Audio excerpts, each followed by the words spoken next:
মহিলারা বাড়িতে নামাজের বিছানা নামাজ পড়ে অনেক সময় বিছানার কর্নার ভাঁজ করে রাখে, তা না হলে শয়তান নাকি দাঁড়িয়ে যায় বিছানায়। কোরআন সুন্নাহ ভিত্তিক কতটুকু সঠিক কথাটি? সুন্নাত সালাত আদায় না করলে গুনাহ হবে কিনা, খালি গায়ে ওযু করার বিধান কতটুকু, আর ওযু সঠিক হয় কিনা জানাবেন। স্ত্রী জাহান্নামে গেলে স্বামীও কি জাহান্নামে যাবে? টি শার্ট পরে কি নামাজ পড়া যাবে? নামাজে ঠোঁট বন্ধ রেখে সম্পূর্ণ মনে মনে সূরা কেরাত পড়লে নামাজ হবে কিনা? ছেলেরা যদি জামাতে ফরজ নামাজ আদায় না করে তাহলে নামাজ হবে কি? কোরআন শরীফ তেলাওয়াত করার সময় দুই পা গুটিয়ে বসে তেলাওয়াত করতে পারবো কিনা? বাড়িতে ফরজ নামাজ পড়লে একামত দিতে হবে কি? জান্নাত জাহান আপনি প্রশ্ন করেছেন, কোরআন শরীফ তেলাওয়াত করার সময় দুই পা গুটিয়ে বসে তেলাওয়াত করতে পারবো কিনা? পারবেন, কোনো অসুবিধা নেই। কোরআন শরীফ তেলাওয়াত করার সময় আপনাকে দোজানো হয়ে মাটি সালাতের সময় যেভাবে বসেন সেভাবে বসতে হবে এমন কোনো শর্ত নাই। আপনি ইচ্ছা করলে আসন দিয়ে বসতে পারেন বা অন্য কোনো ভাবে বসতে পারেন, অসুবিধা নাই। কোরআনের প্রতি অসম্মান প্রদর্শন না হয় এরকম কিছু হলেই চলবে ইচ্ছাকৃত ভাবে, কিন্তু আপনি আরাম করে বসাতে কোনো সমস্যা নাই, কোরআন থেকে কোথাও নিষেধ করা হয়নি। বাড়িতে ফরজ নামাজ পড়লে একামত দিতে হবে কি? হ্যাঁ ভাই, যদি আপনি একাকী ফরজ সালাত আদায় করেন, অন্য কেউ জামাতে শরীক হতে পারবে সে সম্ভাবনা থেকে আপনাকে জোরে জোরে একামত দিয়ে তারপরে সালাত আদায় করা উচিত। কোন একটি বর্ণনা দ্বারা বোঝা যায়, হাদিসে কুদসিতে আসছে, একজন ব্যক্তি কোন এক জায়গায় রাখাল, তিনি একাকী দাঁড়িয়ে আজান দিচ্ছেন এবং একামত দিয়ে সালাত আদায় করছেন। তার আশা যদি কেউ শরীক হয় তার সাথে, যদিও কেউ সেখানে দেখছেন না আপাতত তাকে, তারপরে তিনি করেছেন, এ ব্যক্তির জন্য বিশেষ ফজিলতের কথা রয়েছে হাদিসে কুদসিতে। যার কারণে আমরা বলি, বাসায়ও যদি আপনি একাকী সালাত আদায় করেন, কোনো কারণে জামাত চলে গেলে মসজিদে আপনি একামত দিয়ে নেবেন এবং এমন ভাবে পড়বেন যাতে কেউ আপনার সাথে সম্ভব হলে শামিল হতে পারে। এরপরের প্রশ্নে চলে যাচ্ছে, মোহাম্মদ ওমর ফারুক প্রশ্ন করেছেন, ছেলেরা যদি জামাতে ফরজ নামাজ আদায় না করে তাহলে নামাজ হবে কি? নামাজ হয়ে যাবে। একটা হাদিস এক্ষেত্রে আসলা সালাতা লিজারিল মসজিদে ইল্লা ফিল মসজিদে, যে ব্যক্তি মসজিদের প্রতিবেশী তার সালাত মসজিদে ছাড়া হবে না। এই হাদিসটির সনদ বিশুদ্ধভাবে প্রমাণিত নয়, হাদিসের সনদের ভিতরে দুর্বলতা রয়েছে, আর সেই কারণে এই হাদিসের সনদের দিকে তাকায় আমরা তার সালাত হবে না সেটা বলবো না। তবে মুসলিমের অবশ্যই জামাতের সাথে সালাত আদায় করা উচিত। নবী সাল্লাল্লাহু আলাইহি ওয়াসাল্লাম যারা বাসায় সালাত পড়ে বা মসজিদে জামাতে শামিল হয় না তাদের ঘর বাড়ি জ্বালিয়ে দিতে চেয়েছেন। এটা বোঝা যায় এখান থেকে যে জামাতে সালাত আদায় করা ওয়াজিব, বিনা ওজরে এটা তরক করা হারাম এবং গুনাহের কাজ। সেতাব আপনি জানতে চেয়েছেন, নামাজে ঠোঁট বন্ধ রেখে সম্পূর্ণ মনে মনে সূরা কেরাত পড়লে নামাজ হবে কিনা। ভাই খালেদ, নামাজে যদি আপনি ঠোঁট বন্ধ রেখে মনে মনে সূরা কেরাত পড়েন তাহলে আপনার সালাত হবে না। কারণ ইসলাম শরিয়াতে যে সমস্ত জায়গায় আমাদেরকে পাঠ করতে নির্দেশ করা হয়েছে, বলতে নির্দেশ করা হয়েছে, সেখানে আমাদেরকে ঠোঁট এবং জিহ্বার উচ্চারণ করে বলতে হবে।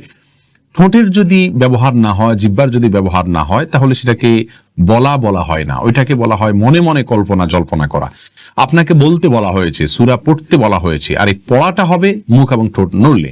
যদি না পড়েন তাহলে না নড়ে তাহলে সেক্ষেত্রে পড়াটা হয়নি। বিধায় মনে মনে যদি আপনি কেরাত পড়েন, সূরা পড়েন, তাহলে সেক্ষেত্রে এটা জায়েজ হবে না। রানা সিদ্দিক জানতে চেয়েছেন, বাজারে ড্রেসিং করা মুরগি খাওয়া যাবে কিনা। ভাই রানা, বাজারে ড্রেসিং করা মুরগি খাওয়া যাবে, তবে না খাইলে ভালো, ঝামেলা মুক্ত। অনেক ওলামা ইকরাম নিষেধ করেন, এই জন্য তারা বলেন যে পানিতে চুবানো হয় ড্রেসিং করার জন্য, সেই পানিটাতে যখন চুবানো হয় নাড়ি বুড়ি যদি ভিতরে থাকে, তাহলে সিদ্ধ গরম পানিতে ওটা চুবানো হলে ওই নাপাক যেগুলো নাড়ি বুড়িতে আছে, পায়খানা ইত্যাদি, সেগুলো গোশতের সাথে মিশে যেতে পারে, এই জন্য নিষেধ করেন। আসলে এত অল্প সময়ের জন্য যে চুবানো হয়, কয়েক সেকেন্ডের জন্য, এত অল্প সময়ের মধ্যে ওই নাপাকই এটা গোশত পর্যন্ত পৌঁছায় না, যার কারণে গোশতের মধ্যে কোনো দুর্গন্ধ আমরা দেখি না, স্বাদটাও নাপাকের আসে না, কোনো আলামতও আসে না, যার কারণে এটাকে আমরা হারাম মনে করি না। তারপরেও যেহেতু আমাদের ইখতিলাফ আছে, মত পার্থক্য আছে, যদি এটা অ্যাভয়েড করা যায়, বিকল্প পন্থায় করা যায়, সেটা বেশি ভালো। অর্থাৎ নাড়িগুড়ি ফেলে দিয়ে তারপরে ফ্রেশ পানিতে চুবাই ড্রেসিং করলেন, তাহলে কোনো সমস্যা নেই। টি শার্ট পরে কি নামাজ পড়া যাবে? ভাই শাহিন, টি শার্ট পরে আপনি সালাত আদায় করতে পারেন। তো মনে রাখবেন, সালাত আদায়ের ক্ষেত্রে মৌলিক নির্দেশনা আল্লাহ সুবহানাহু ওয়া তাআলা বলেছেন, ইয়া আইয়ুহাল্লাযীনা আমানু খুযু যিনাতাকুম ইনদা কুল্লি মাসজিদ। হে ঈমানদাররা, প্রত্যেক সালাতের সময় তোমরা সুন্দর ভাবে সালাত আদায় করবে, সুন্দর পোশাক পরবে বা সুন্দর পোশাক পরবে। তো এই জন্য এমন কোনো পোশাক পরা উচিত নয় সালাতের সময় যে পোশাক পরে আপনি সম্ভ্রান্ত কোনো জায়গায় যাবেন না, মান্যগণ্য কোনো ব্যক্তির কাছে যাবেন না, সেরকম কোনো পোশাক পরা উচিত নয়। অতএব আপনি চেষ্টা করবেন যে পোশাক পরলে আপনাকে খারাপ দেখা না যায়, দৃষ্টিকটু দেখা না যায়, ভিন্ন ব্যতিক্রম মনে না হয়, এবং আপনি এটা পরে ভালো কোনো জায়গায় যেতে ইতস্ত বোধ করেন না, সেরকম পোশাক পরে সালাত আদায় করবেন। নাবিল শাহরিয়ার জানতে চেয়েছেন, স্ত্রী জাহান্নামে গেলে স্বামীও কি জাহান্নামে যাবে? না ভাই নাবিল, এটা কোনো জরুরি না যে স্ত্রী জাহান্নামে গেলে স্বামীও জাহান্নামে যাবে। লূত আলাইহিস সালাতু ওয়াস সালামের স্ত্রী জাহান্নামে যাবে, কিন্তু তাই বলে লূত আলাইহিস সালাম তো জাহান্নামে যাবেন না। অতএব স্বামী স্ত্রী একে অন্যের জাহান্নামে যাওয়ার উপরে অন্য জাহান্নাম নির্ভর নয়, বরং প্রত্যেকের আমল নির্ভর করবে, আমলের উপর নির্ভর করবে তার জান্নাত জাহান্নাম। আল্লাহ সুবহানাহু ওয়া তাআলা বলেছেন, লাইসা লিল ইনসানি ইল্লা মা সাআ, মানুষ নিজে যা করে সেটাই সে পাবে, অন্য কি করলো না করলো তাতে তার কিছু আসবেও না, যাবেও না। আল্লাহ অন্য আয়াতে বলেছেন লা তাজিরু ওয়াজরাতুন বিজরা উখরা, একজনের বোঝা, পাপের বোঝা অন্যজন বহন করবে না। অর্থাৎ স্ত্রী অন্যায় করলে তিনি জাহান্নামে যাবেন, স্বামী জাহান্নামে যাবেন না, বিষয়টি এরকম না। যার যারটা আমলের কারণে তিনি পুরস্কার বা তিরস্কারের উপযুক্ত হবেন। এরপরে রাকিব কাজী সালেহ আপনি জানতে চেয়েছেন খালি গায়ে ওযু করার বিধান কতটুকু আর ওযু সঠিক হয় কিনা জানাবেন। ভাই রাকিব, ওযুর ক্ষেত্রে শরীয়তে খালি গা বা জামা কাপড় পরা কোনোটি নির্দেশ করেনি। অতএব ওযুর ক্ষেত্রে আমরা খালি গায়ে যদি থাকি তাহলে কোনো প্রকার অসুবিধা নেই। ওযুর ক্ষেত্রে আপনি খালি গায়ে ওযু করতে পারবেন, কোনো সমস্যা নেই ইনশাআল্লাহ। হাফেজ আপনি জানতে চাইছেন ছোট বাচ্চারা বিছানায় পেশাব করলে তা শুকিয়ে গেলেও কি বিছানা অপবিত্র থাকবে?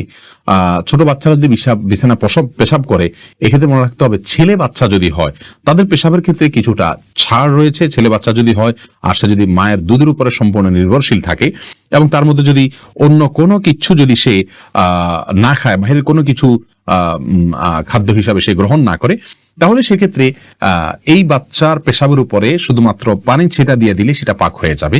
আর যদি মেয়ে বাচ্চা হয় তাহলে সেক্ষেত্রে পরিপূর্ণভাবে ধুইতে হবে। এটা হাদিস দ্বারা এই ব্যবধান এবং পার্থক্যটা সুস্পষ্টভাবে প্রমাণিত।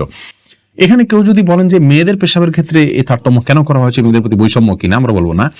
মেয়েদের পেশাব হয়তো তার ভিতরে কোনো এমন কোনো দিক রয়েছে পেশাবের যেটা হয়তো আমরা এখনো জানি না, অথবা বিজ্ঞানী হয়তো জানতে পারেন, যার কারণে এটা ধোয়াটা জরুরি করা হয়েছে। সেটাতে দুর্গন্ধের বিষয় থাকুক অথবা অন্য কোনো ক্ষতিকর কোনো কিছু থাকুক যেটা আমাদের কাছে অজানা, কিন্তু ইসলামী শরিয়াত নির্দেশ করেছে, নিশ্চয়ই এর ভিতরে কোনো না কোনো কল্যাণ আছে। আমরা দেখি ইসলামী শরিয়াত নির্দেশকে পালন এবং মান্য করার ভেতরেই কল্যাণ নিহিত আছে। রাকিব হাসান প্রশ্ন করেছেন সুন্নাত সালাত আদায় না করলে গুনাহ হবে কিনা। রাকিব হাসান, সুন্নাত সালাত আদায় না করলে বড় কোনো গুনাহ হবে না। গুনাহ তো অবশ্যই হবে, গুনাহ শব্দের অর্থ হলো ক্ষতি। সুন্নাত তরক করলে তো ক্ষতি হবেই। নবী সাল্লাল্লাহু আলাইহি সাল্লাম ৫ ওয়াক্ত সালাতের আগে পরে যে সুন্নতে মুআক্কাদাগুলো, এগুলোকে খুব গুরুত্বপূর্ণ সালাত হিসেবে আদায় করেছেন। অতএব সেগুলোকে যদি আপনি তরক করি বিনা প্রয়োজনে, বিনা কারণে, বিনা ওজরে, তাহলে তো এটা ক্ষতি হবেই, গুনাহ তো হবেই অর্থে। কিন্তু গুনাহ বলতে কবিরা গুনাহ, বড় কোনো পাপ যেটা কারণে শাস্তির সম্মুখীন হইতে হবে, এরকম কোনো গুনাহ হবে না। কারণ এটি ফরজ বা ওয়াজিব নয়, আর ফরজ ওয়াজিব না হলে সেটা তরক করলে বড় কোনো গুনাহ হয় না। বিনা কারণে এটা না ছাড়াই উচিত, মুসলমান সুন্নাহকে তরক না করাই উচিত। কিন্তু যদি কোনো কারণে মাঝে মধ্যে ছাড়ে তাতে কোনো অসুবিধা হবে না ইনশাআল্লাহ বিসমিল্লাহ। বুলবুল তানিম আপনি জানতে চেয়েছেন মহিলারা বাড়িতে নামাজের বিছানা নামাজ পড়ে অনেক সময় বিছানার কর্নার ভাঁজ করে রাখে, তা না হলে শয়তান নাকি দাঁড়িয়ে যায় বিছানায়, কোরআনে সুন্নাহ ভিত্তিক কতটুকু সঠিক কথাটি?